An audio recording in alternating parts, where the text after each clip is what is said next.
Welcome to Dare to be Seen, brought to you by Alyssa Vulpez Productions and EDN Publishing. Join our host, Alyssa DiNapoli, aka Alyssa Vulpez, author, artist coach, and singer-songwriter, as she engages in down-to-earth, insightful, and inspiring conversations with female indie singer-songwriters, composers, and musicians.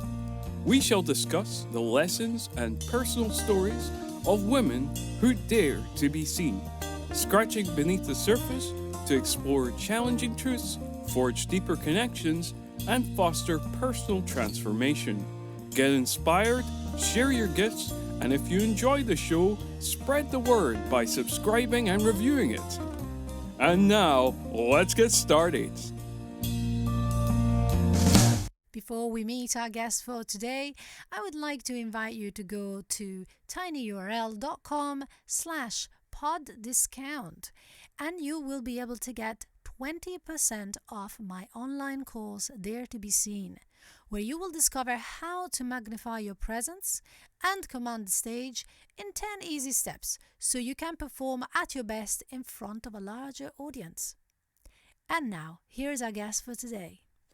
Let's welcome to Dare to be Seen our guest, Kendra Mckinley. Kendra is a singer-songwriter whose music bursts with vibrance, sensuality, and wit. Her lush blend of chamber pop, jazz, and soul draws from a deep well of inspiration. Whether she's performing solo or dancing with her full band, Kendra's confident, honeyed voice indulges all who hear it. Take me out like dirty laundry with my guilt stains and wrinkle worries. Pour some bleach into my quarries. My soul was calling to relocate, to be more immersed in nature, so I could tap into my creativity more deeply, maybe find community in a deeper way, and you know, having those dreams and really listening to them.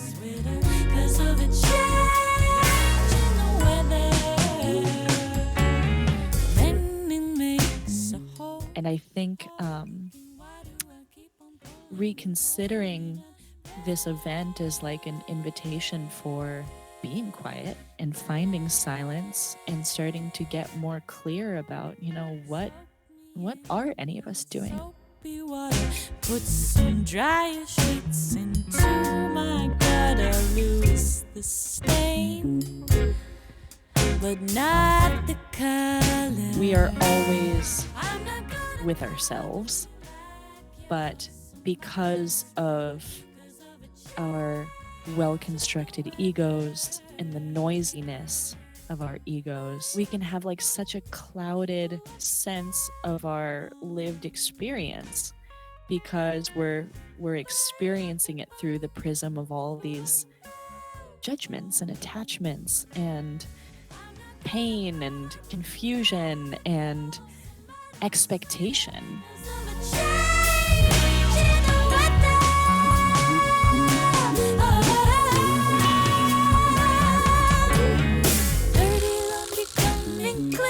You know, thinking about yourself as a garment where if it's worn and used and stained, you don't just toss it.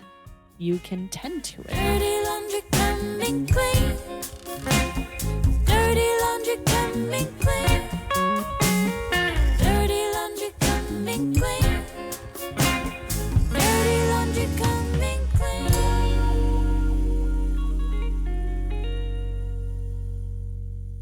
Let's welcome to the show Kendra Mckinley. I am super excited that Kendra is with us tonight because I'm a big fan. The first time I saw her video, Dirty Laundry, that we will discuss later, I was in love immediately and thought, I've got to have this girl on the podcast. So, first of all, Kendra, you said something that was quite interesting, and you say that you fall asleep almost anytime, not like a narcoleptic, but you can fall asleep easily. So What's the most unusual place you've fallen asleep, Kendra? I think an unusual place that I've fallen asleep was on a flight of stairs during a rehearsal for a play that I was in when I was in high school. And I just remember kind of waking up from the stairs and thinking, wow, this is really uncomfortable. But I still was able to fall asleep. Or I think another experience was at a music festival in Santa Cruz called the Do It Ourselves Festival. And my friends of the band Rainbow Girls were playing a late night set.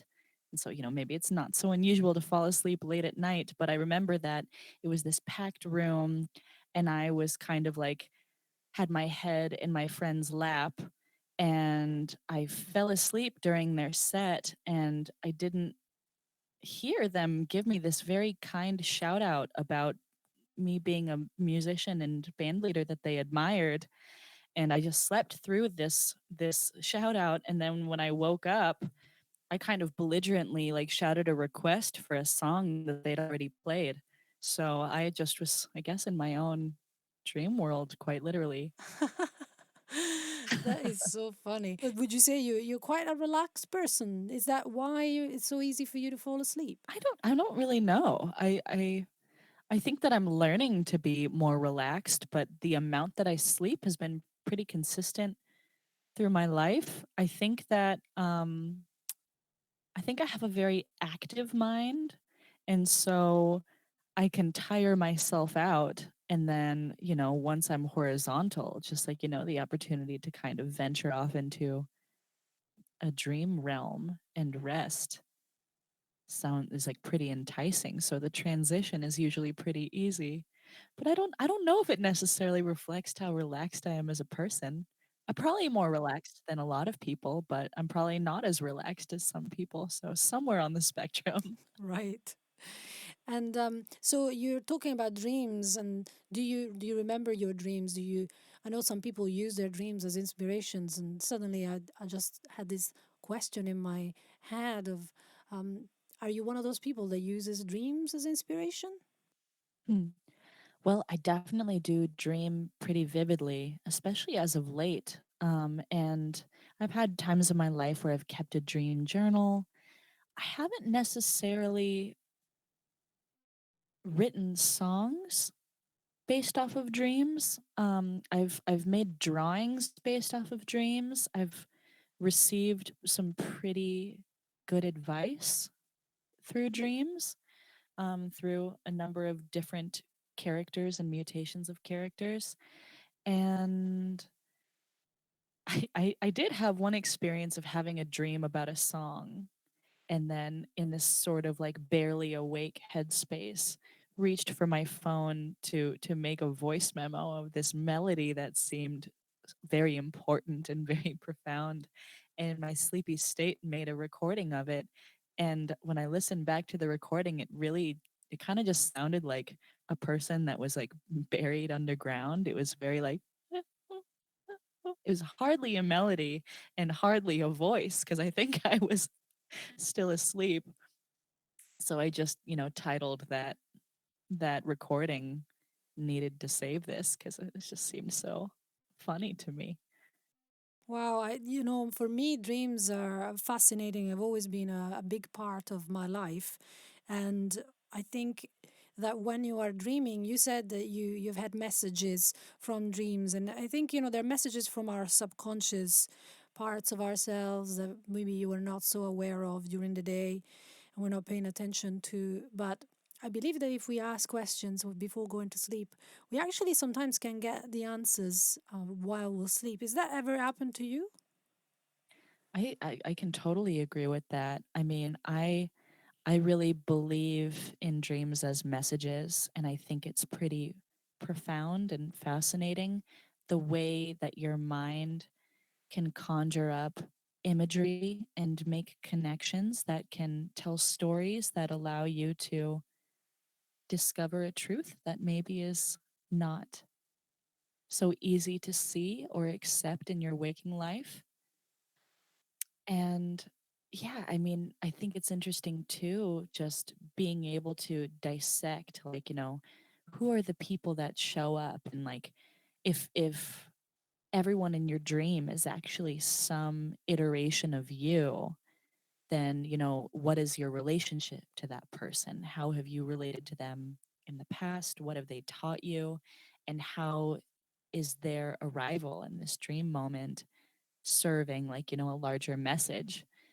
And then I think also it can be a really fascinating way of cataloging the day. It's like some element of a conversation that happened in that previous day shows up with, like maybe a physical object that you also saw that day, just like your brain cataloging all of this information that it was exposed to. So I'm into it. I think that it's a very powerful tool. I i mean I think maybe that's why I'm so enamored of sleep too, is that it's this opportunity to actually tend to every system of your physical body, as well as have a deep check in with yourself about what's really going on.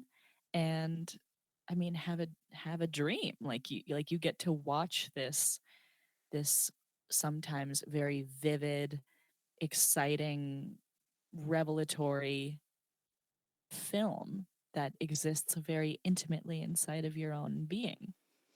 Yes. And have you ever had a transformative dream that has somehow changed, I wouldn't say, the course of your life, but has somehow changed you? I've definitely have had dreams like that have Mhm. really changed me. But I wonder if other people also have experienced this.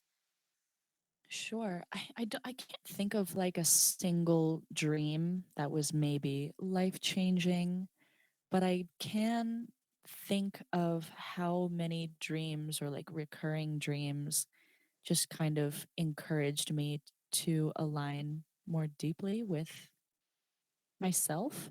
I mean, something that comes to mind is, living in the Bay Area for many years and always having these dreams about, being in the forest, like being in a wooden house, like living in like this more quiet existence.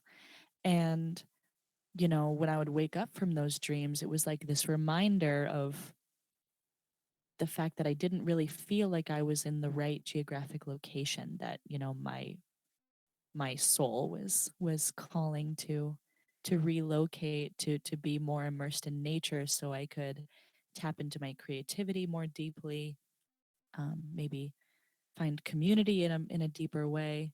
And and having those dreams and really listening to them informed a lot of my decisions. It's like how I would spend my time, where I chose to live. I mean, I'm speaking to you now from a house in the woods, and it feels like so much more aligned.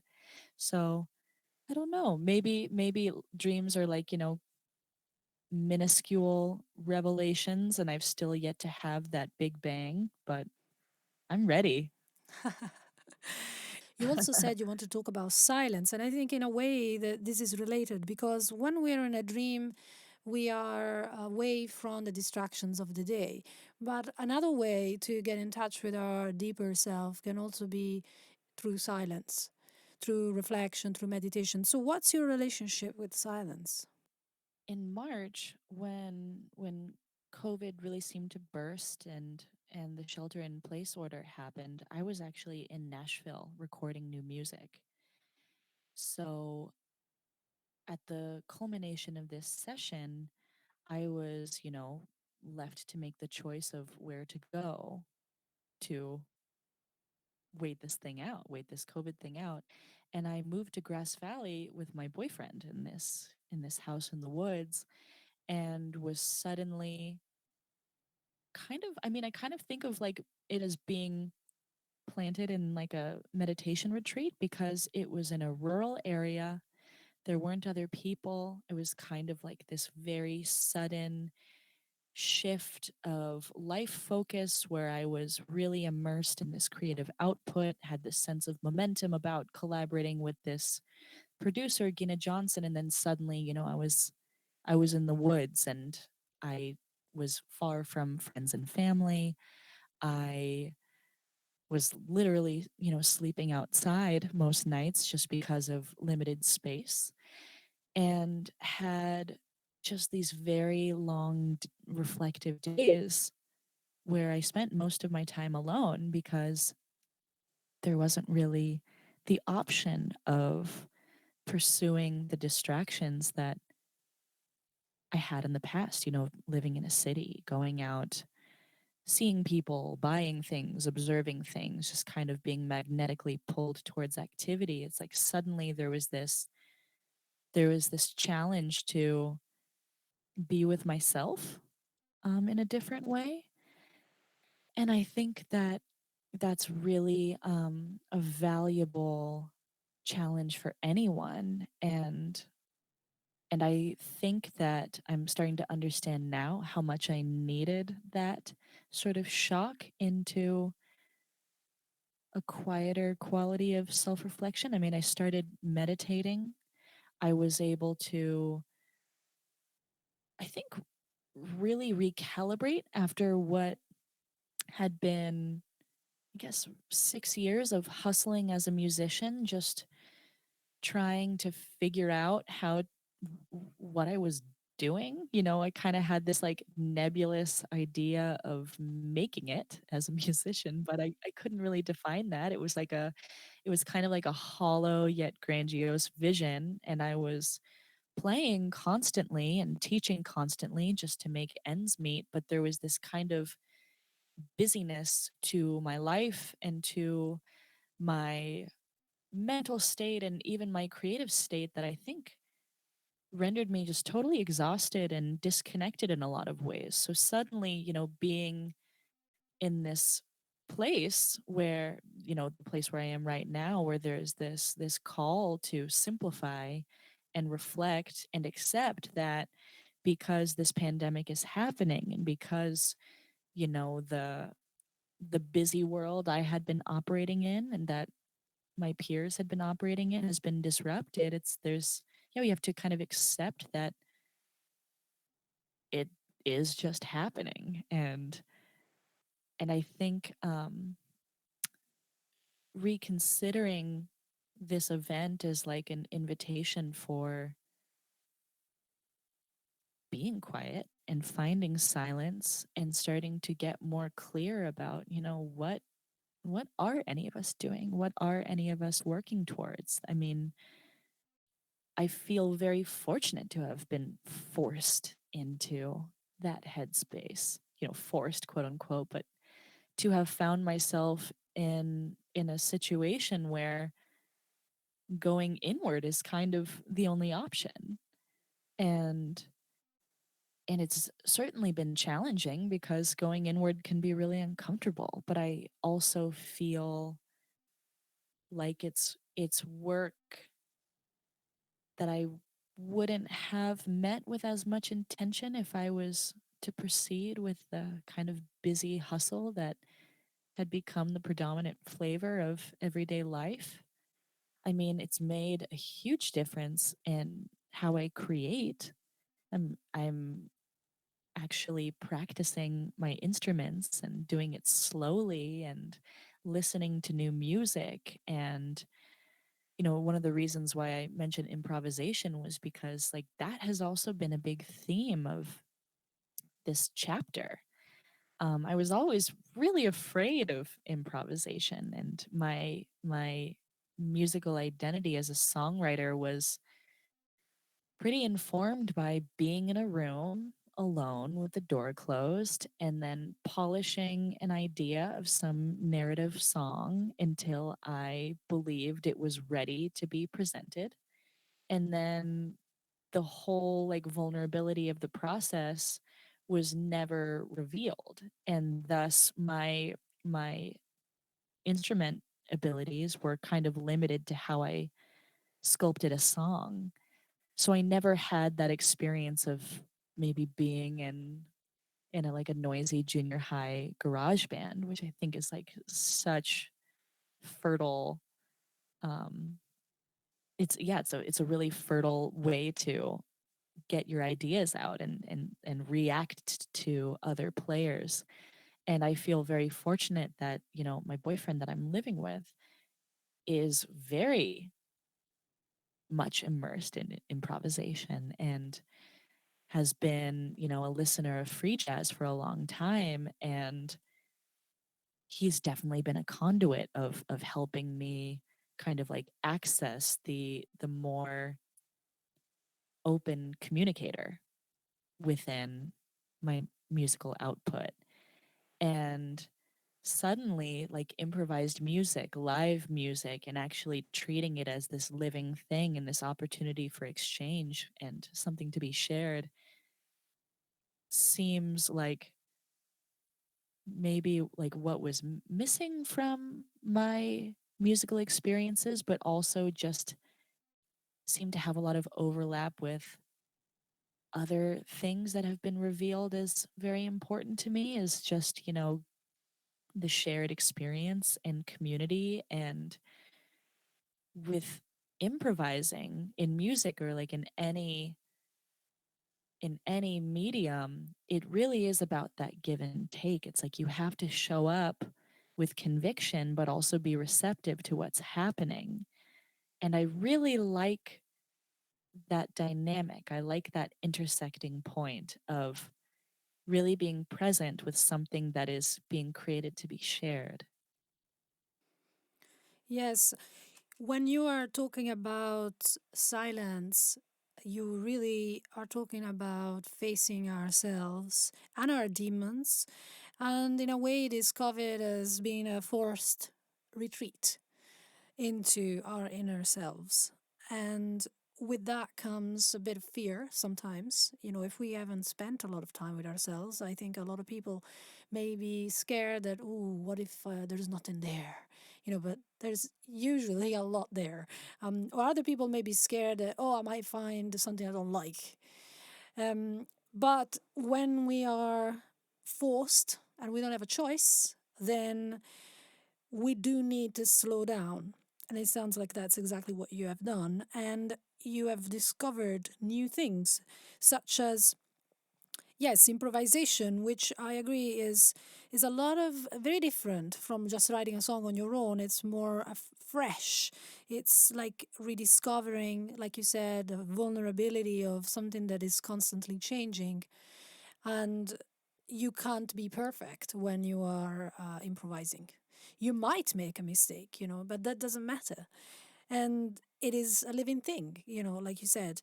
And what also strikes me what you were talking about at the beginning when you said, I'm not sure what I was trying to do. I was trying to make it. I had this vague idea.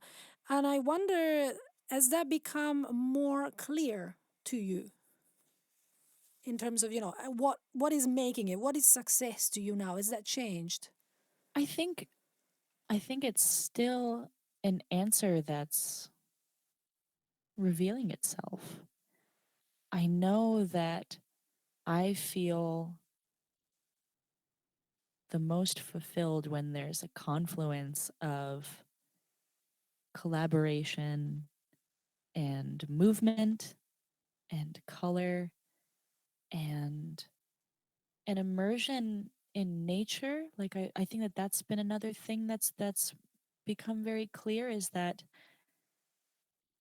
how much I enjoy creating outside, which, like, kind of feels like a convenient thing given that we're not supposed to congregate in indoor spaces. But just thinking about the natural world or the environment as something that can be an extension of an artistic vision, that there's a relationship between what's being created and the space that it's being created in.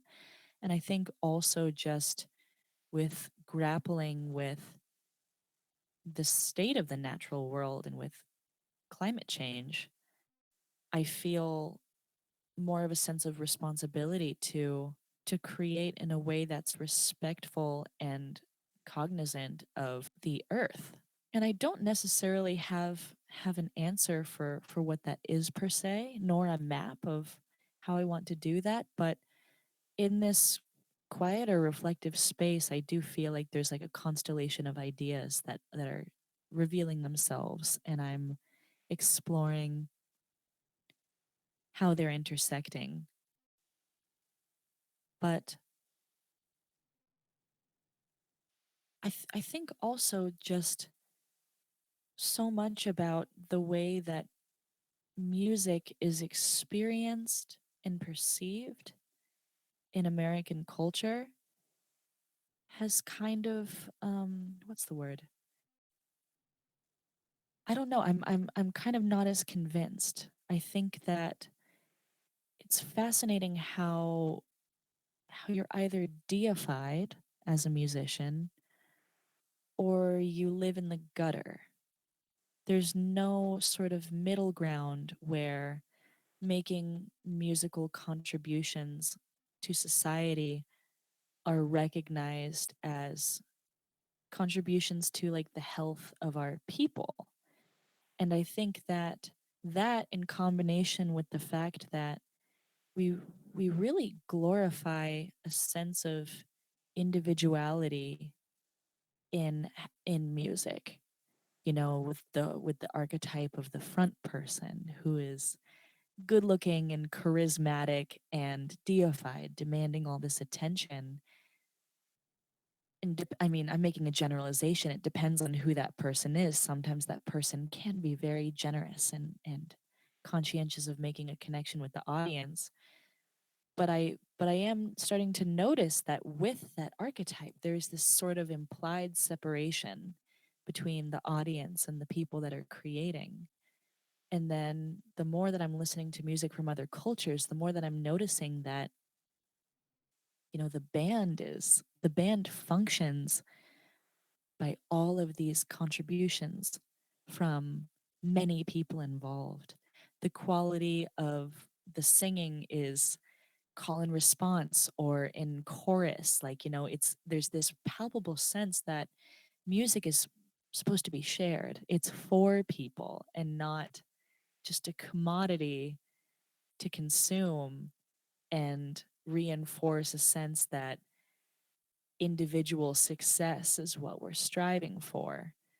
So when I think about, you know, what it will be like to return to the world where community gathering is a possibility, I really I want what I create to be reflective of community. And I think too, spending so many years as like a hustling solo singer-songwriter, it's a very lonesome pursuit because, you know, when I refer to this like hollow, nebulous sense of what making it is, it was limited to, you know, me and what I wanted. And I think what I'm realizing is more important is that sense of community, that sense of connectivity.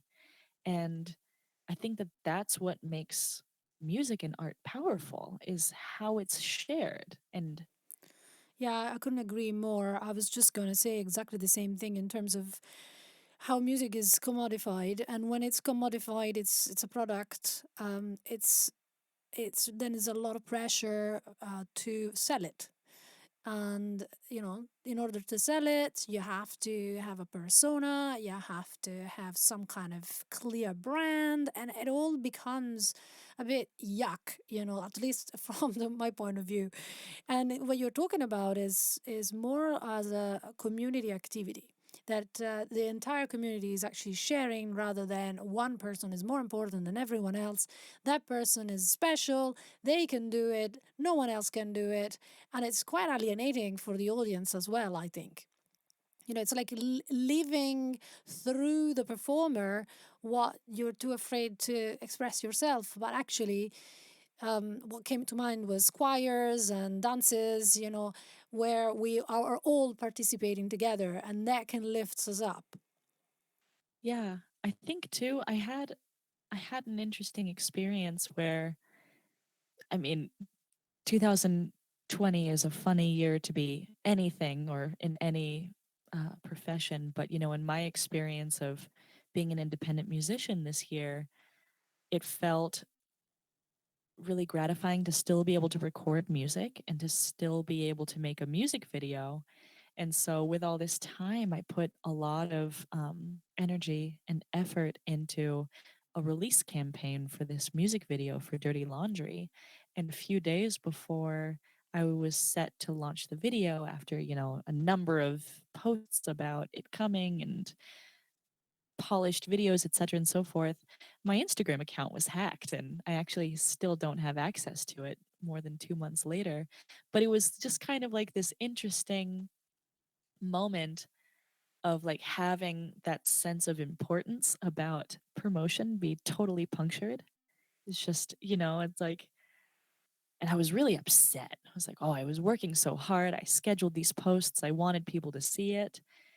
And I mean, the thing is, people did still see it. I was still able to share it, but it was, I don't know, I kind of think of it as a blessing in disguise, because then suddenly Instagram wasn't the central piece of the music. It was like, no, I made a thing that I'm excited to share, and I'm going to put it out into the world, and I hope that you like it, and I'm not going to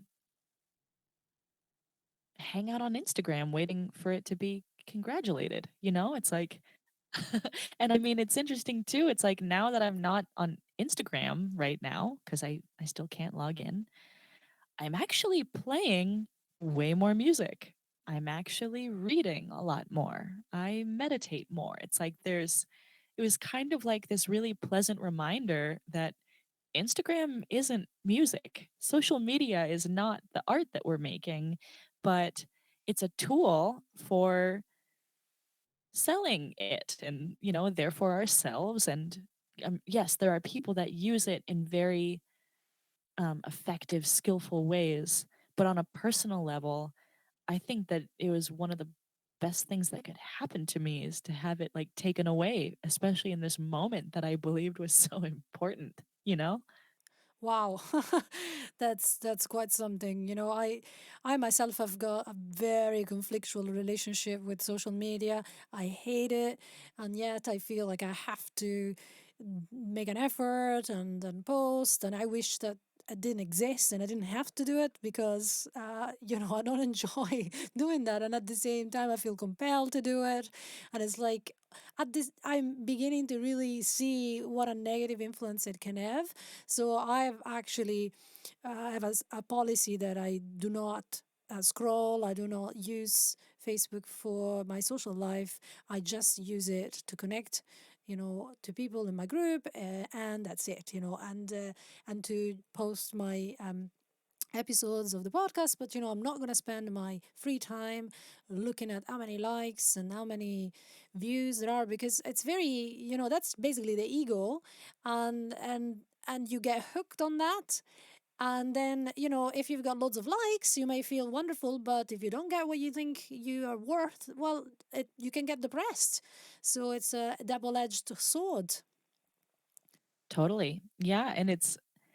And yeah, what you're speaking to, I've heard from so many people who are musicians and non-musicians, is just that sort of, just that relationship with it, where it could be a tool, but it ends up being a crutch. This is not, like me, like making a statement for everyone to go out and delete their Instagrams, but I think more than anything, it was really powerful for me to just like remember that it's not that important, I guess. It's not you. You're out here. Yeah, I Yeah. don't know. Or it's just like Instagram has nothing to do with the song, and Instagram had nothing to do with the feeling of fulfillment from collaborating with that team, and it's not music. Yeah. So tell me more about this video, because it is a very delightful video, and I'm very curious about how it came about, the team that you are mentioning. How did you meet them? How did the idea actually develop? Sure. So it was a small intimate team. The director Stacy DeGagne and camera director of cinematography, Sarah Jaffe, were friends of mine that I had collaborated with on a previous music video for a song of mine called Face to Face. And after the experience of collaborating with them through that video, I I always dreamed of doing it again. Just the ease of collaboration, the sense of femininity, the playfulness, the use of color. I felt like it was quirky and fun and emotional, and I feel like I was able to discover more about my artistic self or even the songs that I wrote through these visual interpretations. So I was always like very determined to work with them again. And a couple months ago, I contacted Stacy and just said, "Hey, it's like I don't know about you, but I'm not really doing anything right now, and I would love to make another video with you. I've just got this new batch of songs from a session that I did in Nashville." And fortunately, she was available. So I sent her the song Dirty Laundry and I sent her my concept for it, which was basically, I'm singing slash dancing in front of a clothesline, and there are match cuts so that, I'm doing consistent choreography, but the items on the clothesline change with rhythmic edits. So I made like this little mock up video, and she was into the idea and then proceeded to just make this very detailed, elaborate, and vivid storyboard and color palette, which is also what she did for the face to face video. But she basically just took my idea and augmented it into this very colorful and playful extension of my vision. And she would say, like, "I really think we should use blue foam. I think that you should wear these gloves." And yeah, it was again this instance of making new discoveries as a consequence of the collaboration, and that feeling of expanse when, like a song, like that song, it exists within me as this very personal thing. It has a very specific identity. And then hearing how it can be transformed and augmented through another creative mind, it's always so rewarding. I think that that's what we should all be doing with what we make, is like seeking those opportunities for discovery by uniting minds. And what was what was wild about making that video, though, is that the dates that we had scheduled to do this backyard, socially distanced, like small crew video shoot happened right as the California wildfires were happening.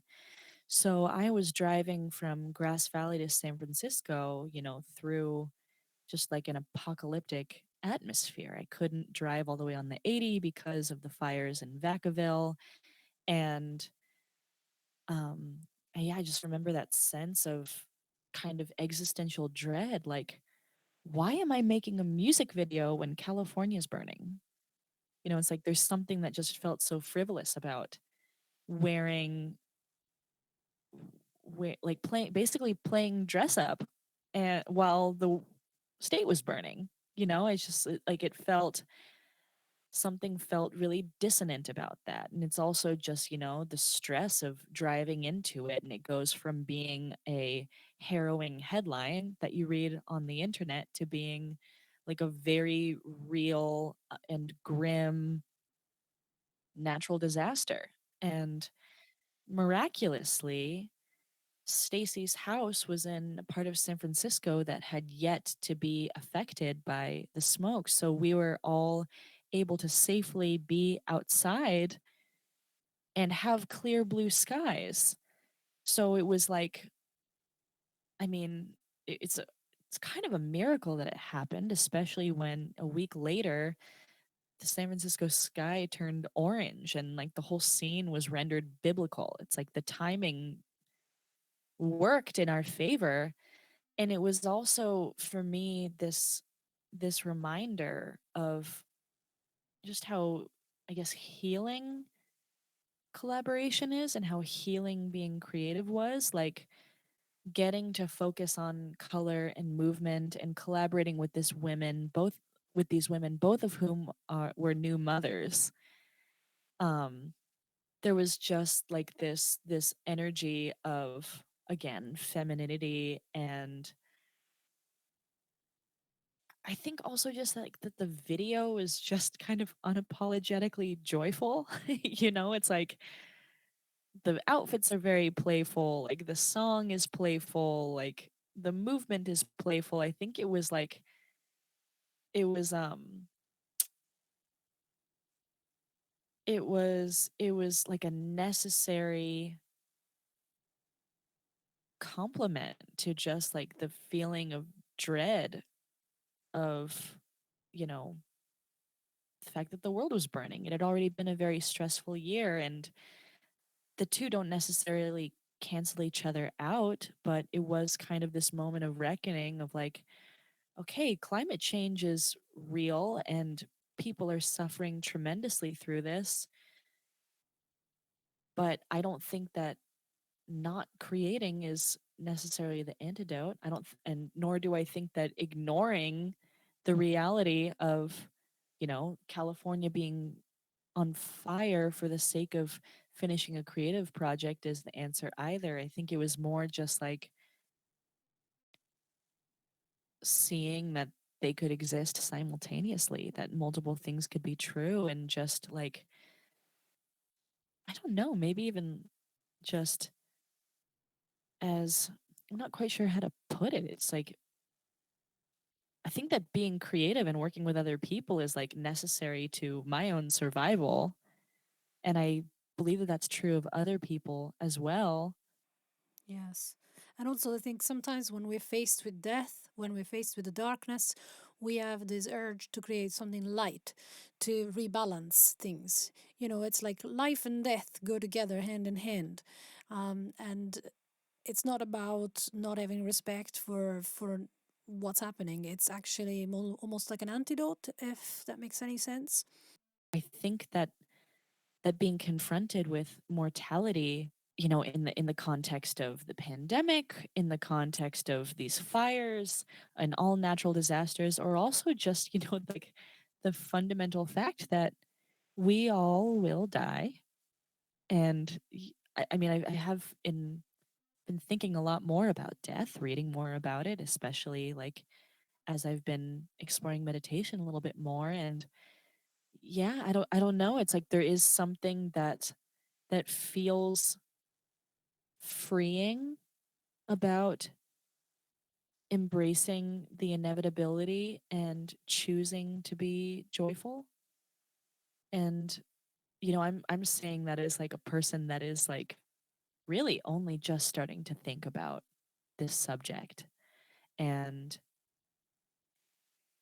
I do think that the more that I've being reminded of our own mortality and, the infinite examples of it in our everyday life does present that choice. Is like, do you proceed with fear or do you proceed with joy? Because either way you will die. Death is real, death is everywhere.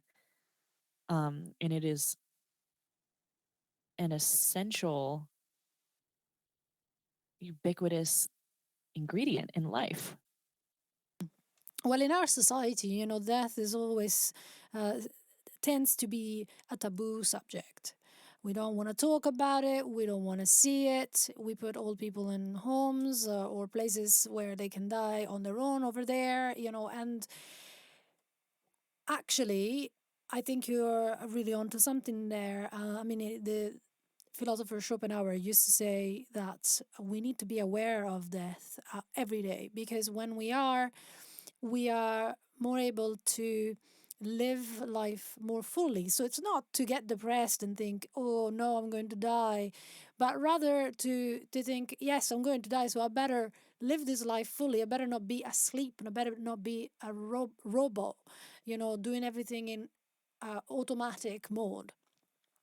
So perhaps that's what you are alluding to. And just going back to your song, which was so very joyful and so very feminine, I got a couple of questions about that. So the first question is just simply, where did the song actually come from? Where did the inspiration for it come from? That's the first question. And the second question is to do with your team. So, with the fact that you had an all female team, and I wonder if in the past you've had experience with an all male team and if you've noticed any differences. Oh, all right, let's go. um, so the inspiration for Dirty Laundry, I mean, the whole song, ri- its writing, recording, and video, and ultimately release all happened within 2020. So it was in January of 2020. I was house sitting for a friend in Bolinas, so living on a farm in Bolinas, and I was reading the book The Untethered Soul, like you do when you're on a salty beach retreat. And I was kind of fascinated by this sense of we are always with ourselves, but because of our well constructed egos and the noisiness of our egos, we can get so we can have like such a clouded sense of our lived experience because we're experiencing it through the prism of all these judgments and attachments and pain and confusion and expectation. And I loved how the book was talking about, like your ego is like essentially like this noisy roommate that is chattering incessantly in your mind. And then the actual you that has been with you the entire time and will be with you the entire time is in there. And so paying attention to that piece and sort of like combing through all of that noise to return to that truer version of yourself. And so I was thinking about that, and it sort of manifested as this playful metaphor about laundry, like, thinking about yourself as a garment where if it's worn and used and stained, you don't just toss it. You can tend to it with love and intention and soapy water. You can sew a hole. You can put it into your drawer for to wait until the weather is more appropriate to put it on. And yeah, it just like it felt like a playful metaphorical interpretation of that sense of not abandoning yourself just because of feeling uncomfortable. And I feel like that was kind of like a reckoning that I was doing with myself, is just kind of like inching more towards this sense of, yeah, self-acceptance, I suppose. So I wrote that song and also just kind of challenged myself. I think I like set a timer. I was like, okay, I'm gonna like write this song in an hour as an exercise in abandoning preciousness, especially about lyrics. Because I started to write, it was like, oh, this is silly song about laundry, singing about soapy water. No one says soapy in a song, it's like, but when I got through to the end, I was like, well, I think this song's actually pretty pleasant and I like it. And okay, now it's done. Now it's time to move on. And and yeah, I think that there was like something gratifying and like, kind of freeing a little bit to just have that permission. Like I'm just gonna write those lighthearted lyrics about laundry, whatever. I'm just gonna write this song, whatever. Um, and so then fast forward to working with this team. I mean, working with Stacy and Sarah, and actually, there was a man named Andy Hoffman present. He was the gaffer, and he's just a lovely person that I'd been friends with for a few years, and he had great suggestions, was very supportive, very fun, good-humored person. So it was the four of us as this team. But yeah, working with ladies, I mean it's I'm reluctant to make generalizations because I have wonderful relationships with folks all over the gender spectrum, but specifically working in a team with Stacy and Sarah leading, it's just so easy. There's so much consideration.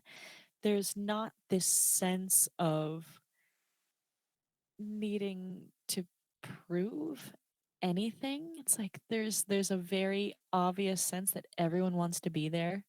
Everyone just kind of wants to make this pretty and pleasant thing. They want the team to thrive. They respect their teammates.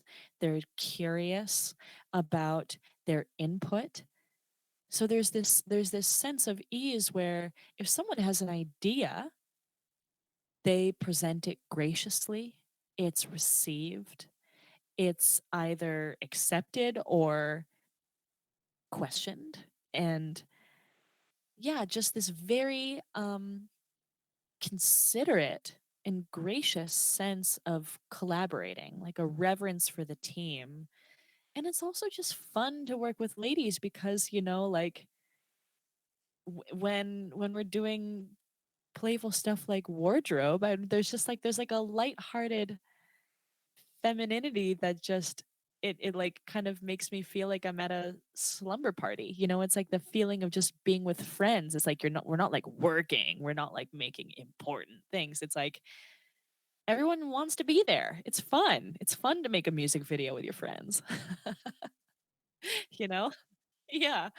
So I mean, also like I said, they're new mothers too. And just to witness the superpowers of these these these young women who are raising their little ones with the same, quality of presence and generosity and sensitivity, to be alternating between directing a music video and breastfeeding. It's just like I just was so um awestruck by the magnitude of women, the ability to multitask and still be so gracious and humble. And yeah, yeah, it was medicinal. It was a great experience. I hope to work with them on 100 more music videos. It would be such a gift. And then on the contrary, I have had lots of experiences of being the only woman in a group of men. And it's been a full spectrum of things. I will say that women tend to be more considerate of others. They're more curious about the ideas and contributions of the rest of the team. They listen more. They complain less. um, there's a there's a sense of nurturance too. It's like there's care to how they contribute to the team because of an acute sensitivity to how the emotional atmosphere, or just the morale, I should say the morale of the team, yields more fulfilling projects. It's way more fun if you feel like you're contributions are welcomed with openness and curiosity and respect. And I think that that image of two young mothers who are directing and operating cameras is like the perfect encapsulation of that. I mean, it's like they're literally feeding their children with their bodies, just giving, and able to meet the collaborative dynamic with a poise that is, I haven't observed it as much in men, honestly. I mean, and I don't want to make a generalization about men. I do not want to belittle them because there's so many of them and so many different ones. But it's no secret that the patriarchy is designed to make men feel like they're not supposed to lead with emotionality, that their presence is supposed to be one of assertiveness and control and stoicism. And I think that if you're leading with that, you can't really be a part of a team because you're consciously or unconsciously evaluating how you're taking up space as an individual in that team. And I had an experience recording the previous year where I felt that there was no sense of collaboration within the team because of this very palpably cerebral sense of everyone wanting to achieve some sense of grandeur that really was more a reflection of what their personal version of grandeur was rather than collaborating. And again, I don't want to be little men or say that they are not capable of that because I have also experienced tremendous empathy and consideration from men. But I mean, magic happens when ladies are just left to to run the show. Yes, I can relate to that, and I do think it is a matter of cultural influence, possibly more than genetics. Of course, I'm not an expert in that, but it makes sense that if you are educated in a certain way and told that your role in society is s- to take care of others or to show everybody how wonderful you are, how great you are, then that's going to influence how you behave for sure. And of course, some men and some women might have different, and some non-binary people might have different proclivities, but the expectations of the gender roles is going to have an influence in how they behave for sure. So we have come to the point of this interview, although I'd love to talk to you forever, to be honest, but that we should have you play a song, and you're going to play for us a song called Bloom. But before we do, can you tell us a bit about that song? Sure. So Bloom is a song that I recorded in Nashville earlier this year and not one that I've played that much. And it for me it's very much about, making space for that silence, encouraging your ego to settle so that something deeper can be accessed. Other than that, I'm usually reluctant to say what a song is about per se because I think it's nice to interpret, but hopefully that's enough of a kernel. Okay, cool. All right, whenever you're ready.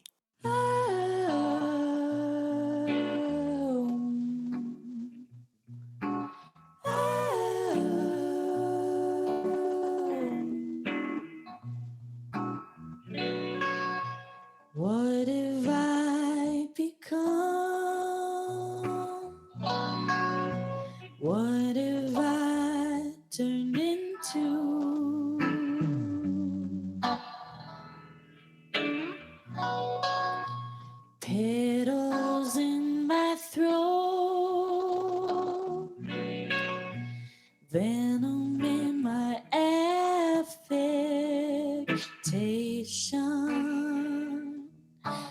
Every time I close my eyes, I see the part that's missing.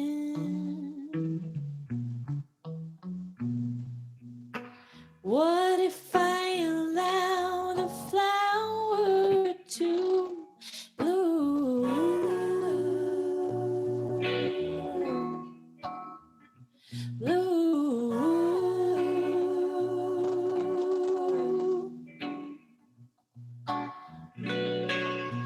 heaven in my heart, melancholy in my mirror. Peel back the dust, revel in the resolution.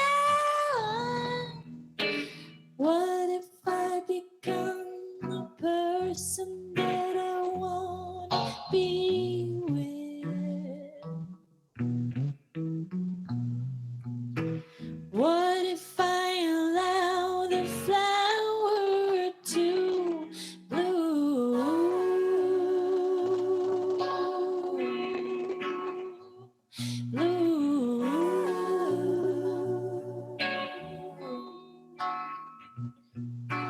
What if I become the lavender solving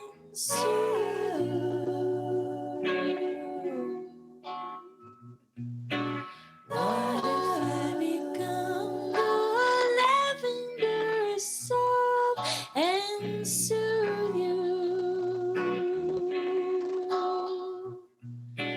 What if I become the lavender soap and soothe you?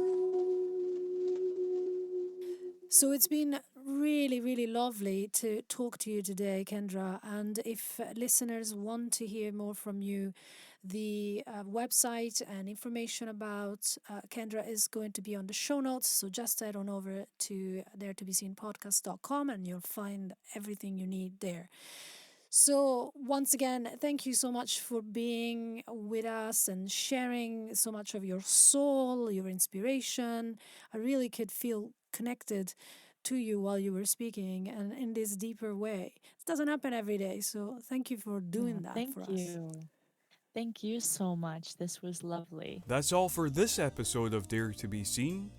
Join the conversation on daretobeseencommunity.com and help us create an empowering community of independent female singer-songwriters, composers, and musicians who support one another.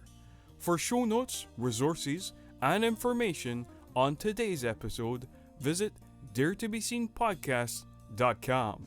And remember, shine your own unique light onto the world. It needs it.